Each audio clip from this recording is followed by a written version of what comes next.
My name is Kristen from Tiny Footsteps Travel, and I'm going to share with you what you can expect from a visit to the Dolphin Research Center in Marathon in the Florida Keys.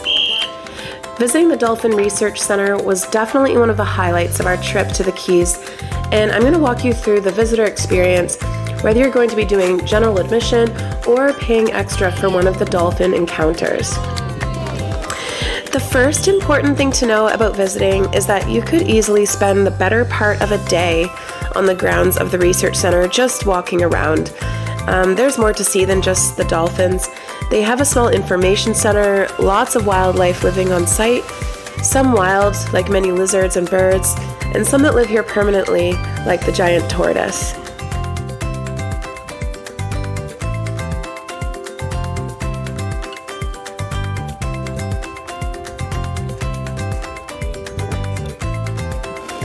When you arrive, you'll see a schedule of events, and it'll show you what time that day there will be presentations and which lagoon the presentations will be taking place at, as there are several lagoons included in the whole complex.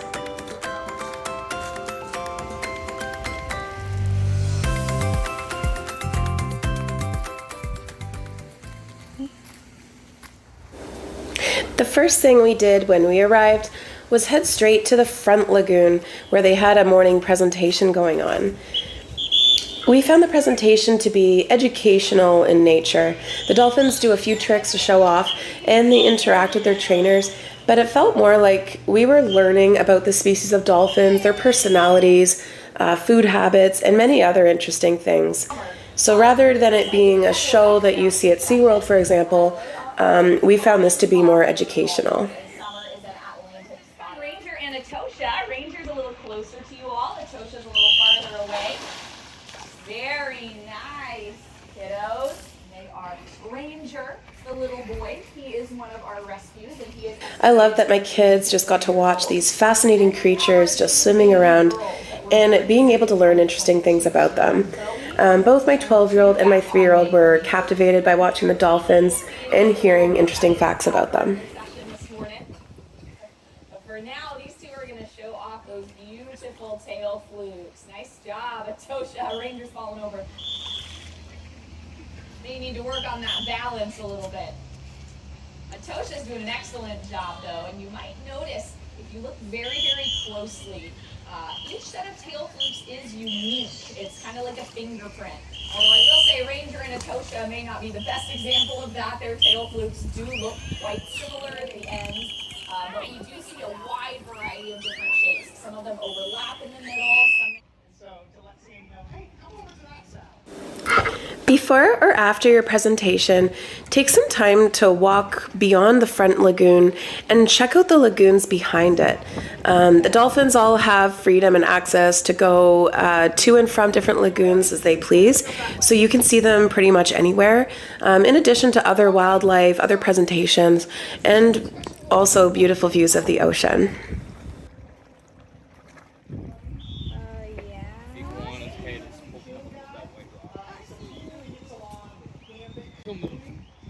There's another one that was like right up here. There's in the trees somewhere. I don't know where. If you're interested in paying extra for one of the many different dolphin encounter options that are offered, you're going to want to watch this next part. We weren't originally planning to have any of us swim or interact with a dolphin, but my 12-year-old daughter, after seeing the dolphins, of course, really wanted to. So we asked the staff if that was possible, and my daughter was added to a dolphin encounter group for later that day. I want to say first that part of the reason we weren't planning to do this initially is because I don't support dolphins being kept in captivity, and I worry that these kinds of things are exploitive. But for reasons I'll explain later in this video, it felt right to allow my daughter the experience of meeting the dolphins here. But for now, I'm going to show you what you can expect from the dolphin encounter experience, and later I'll tell you why I think that the Dolphin Research Center is a pretty good place to do it. So if you sign up for a dolphin encounter, then the experience will start off with just a short, brief presentation on information and some safety things that you need to know. All right, you guys can come make your way down. So there should be 5 people. Down onto the Yep, white thingy. You guys are going to sit right here with your butts on the dock, feet in the water, but don't get in the water yet. Afterwards, they introduce every person who's participating to the dolphin or dolphins that you're going to be meeting. The dolphins do things like wave, and it's sort of like a little meet and greet.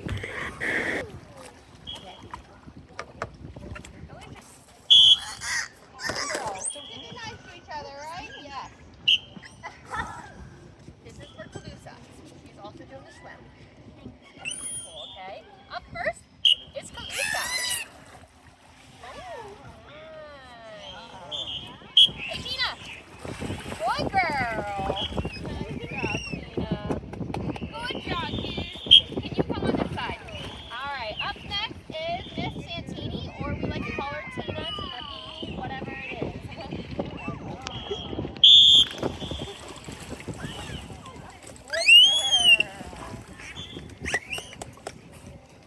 All right. So I do touch and everything. So after the meet and greet, everyone in my daughter's group got to take part in a few different activities with the dolphins that were chosen.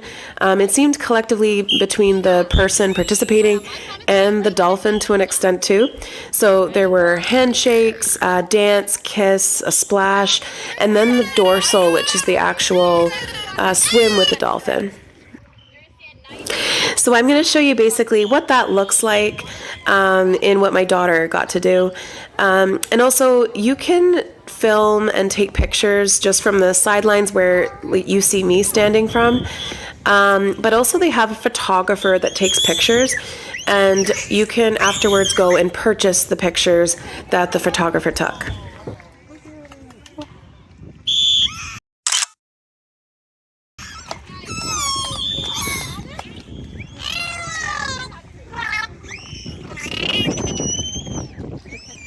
All right, Vivian. Perfect.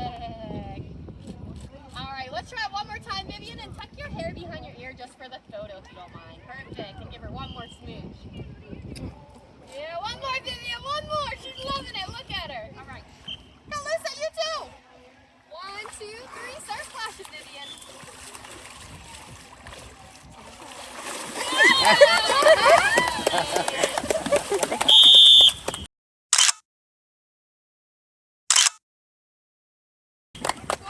Good girl.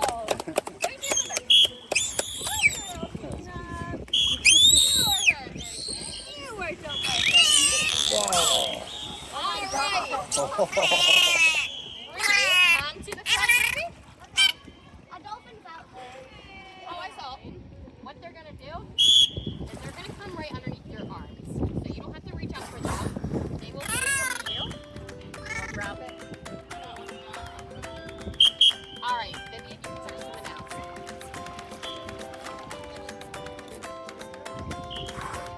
Keep doing it, Vivian. Right there is perfect. Arms like an airplane, all right? Here they come, on top of the water. Perfect. Can you hang on to the one on your right? Yep. Perfect, Vivian. Nice.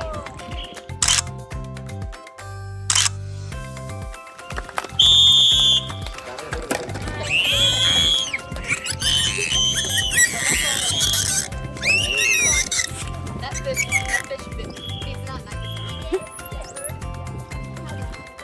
All right, we'll have the next person come up, which is the girl in the purple shirt. So after your dolphin encounter, you'll have to wait a little bit, half an hour, go back into the main building and then into this room.